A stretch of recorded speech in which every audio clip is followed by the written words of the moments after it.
하나님이 분노한 이유. 이사야서로 밝혀진 진실. 하브루타 학습법을 기독교 교육에 적용하여 질문과 대답의 형식으로 구성하였습니다. 질문자와 대답자 역할을 번갈아 맡으며 대화를 통해 성경의 깊은 의미를 발견해 봅시다. 민준아, 이사야서 1장을 읽었는데 하나님이 왜 이렇게 유다 백성들에게 화가 나셨을까? 1장 2절부터 4절을 보면 하나님이 자녀를 키우셨는데 그 자녀들이 하나님을 배반했대. 마치 우리가 엄마 아빠 말씀을 안 듣고 나쁜 짓을 했을 때처럼 하나님이 속상하신 것 같아요. 맞아. 그런데 5절부터 6절에서는 온몸이 상처투성이라고 했어. 이건 무슨 뜻일까? 나는 그게 유다 나라가 죄 때문에 아프고 상처받았다는 뜻 같아요. 죄는 우리를 아프게 만드는 것 같아요. 11절부터 15절을 보면 하나님이 제사와 종교의식을 기뻐하지 않으신대. 근데 하나님이 제사드리라고 하셨잖아. 이건 왜 그런 거야? 좋은 질문이다. 16절부터 17절을 보면 하나님이 진짜 원하시는 건 마음으로 드리는 예배와 옳은 일을 하는 거야. 제사만 드리고 나쁜 짓을 계속하면 그건 진짜 예배가 아니래. 아, 그럼 하나님은 겉모양보다 우리 마음을 보시는구나. 그런데 18절은 정말 아름다워. 너희의 죄가 주홍 같을지라도 눈과 같이 희어질 것이요. 이건 무슨 뜻일까? 그건 우리가 죄를 지어도 하나님이 용서해 주신다는 뜻인 것 같아. 예수님이 우리 죄를 깨끗하게 해주시니까. 서연아 2장 2절부터 4절을 보면 미래에 대한 멋진 약속이 있어. 만일에 여호와의 전의 산이 모든 산 꼭대기에 설 것이요라고 했는데 이게 무슨 뜻일까? 나는 그게 언젠가 모든 사람들이 하나님을 믿고 예배할 날이 올 거라는 뜻 같아.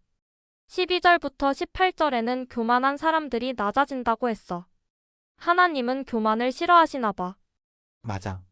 하나님만 높아지시고 우리는 겸손해야 된대. 그런데 3장에서는 지도자들과 부자들도 심판받는다고 했어. 하나님은 정말 공평하신 것 같아요. 맞아. 근데 4장을 보면 희망이 있어. 4장 2절부터 6절에서 여호와의 싹이 아름답고 영화로울 것이며라고 했는데 이건 예수님을 말하는 걸까? 맞아, 선생님이 그 여호와의 싹은 메시아, 즉 예수님을 의미한다고 하셨어. 하나님은 심판 후에도 늘 희망을 주셔. 5장에서는 포도원 이야기가 나오는데 하나님이 포도원을 정성껏 가꾸셨는데 신 포도만 열렸대. 이 포도원은 누구를 말하는 걸까? 7절을 보면 여호와의 포도원은 이스라엘 족속이요 그가 기뻐하시는 나무는 유다 사람이라고 했어. 하나님이 이스라엘을 사랑하고 돌보셨는데 사람들이 하나님 마음 아프게 했나 봐. 그리고 8절부터 23절에는 화 있을진저라는 말이 6번이나 나와. 이건 무슨 뜻이야? 화 있을 진저는 큰 문제가 생길 거야라는 경고 같아. 하나님은 욕심, 술 취함, 교만, 불의한 것들을 싫어하신대. 하나님은 우리가 바르게 살기를 원하시는구나. 그런데 26절부터 30절은 무서워. 먼 나라가 와서 이스라엘을 공격한대. 맞아, 하나님은 사랑이 많으시지만 공의로우셔서 죄는 꼭 벌하신대. 하지만 늘 회개할 기회를 주셔. 6장은 정말 멋진 부분이야. 이사야가 하나님을 직접 본 거야. 어떻게 느꼈을까? 5절을 보면 이사야가 화로다 나여 망하게 되었도다라고 했어. 거룩하신 하나님 앞에서 자기 죄를 깨달았나 봐. 나도 하나님 앞에서 부끄러울 때가 있어. 그런데 천사가 숯불로 이사야의 입술을 정결케 해줬잖아. 이건 하나님이 우리 죄를 용서해 주신다는 뜻인 것 같아. 그리고 이사야가 내가 여기 있나이다 나를 보내소서라고 했어. 용감하다. 나도 하나님이 부르시면 그렇게 대답할 수 있을까? 넌 할 수 있을 거야. 근데 이사야의 메시지가 쉽지 않았을 것 같아. 9절부터 10절을 보면 사람들이 듣지 않을 거래. 맞아. 하지만 13절에 그 그루터기는 거룩한 씨가 될 것이라고 했어. 이건 희망이 있다는 뜻인 것 같아. 7장에서 아하스 왕에게 임마누엘이라는 아이에 대한 예언이 나와. 이 임마누엘은 누구일까? 임마누엘은 하나님이 우리와 함께 계시다라는 뜻이래. 이건 예수님을 말하는 거야. 마태복음에서 예수님을 임마누엘이라고 했잖아. 맞아. 그리고 9장 6절부터 7절은 더 분명하게 메시아를 예언했어. 이는 한 아기가 우리에게 낳고 그의 이름은 기묘자라 모사라 전능하신 하나님이라 영존하시는 아버지라 평강의 왕이라 할 것임이라. 이건 완전 예수님 이야기잖아. 맞아. 이사야는 예수님이 오시기 700년 전에 이런 예언을 했대. 정말 놀라워. 하나님은 심판 중에도 항상 구원의 약속을 주시는구나. 10장을 보면 하나님이 아수르를 사용해서 이스라엘을 벌하신대. 근데 아수르도 교만해져서 결국 벌을 받는데 이상하지 않아?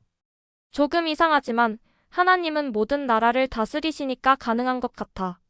그리고 항상 남은 자들을 구원하신대. 10장 20절부터 21절에 보면 이스라엘의 남은 자가 돌아올 것이라 했어.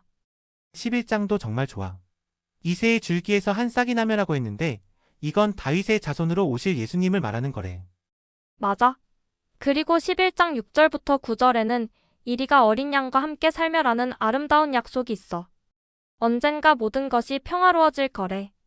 그래서 12장에서는 구원에 감사하는 노래를 부르는구나. 그날에 네가 말하기를 여호와여 주께서 전에는 내게 노하셨사오나 이제는 주의 진노가 돌아섰고 또 주께서 나를 아니하시오니 내가 주께 감사하겠나이다. 맞아. 하나님은 우리를 꾸짖으실 때도 있지만 결국은 우리를 구원하시고 회복시키실 거야. 이사야서는 심판과 구원 두 가지 메시지를 다 가르쳐 주는구나. 그리고 가장 중요한 건 예수님이 오셔서 우리를 구원하실 거라는 약속이야. 하나님은 약속을 꼭 지키시는 분이셔. 맞아.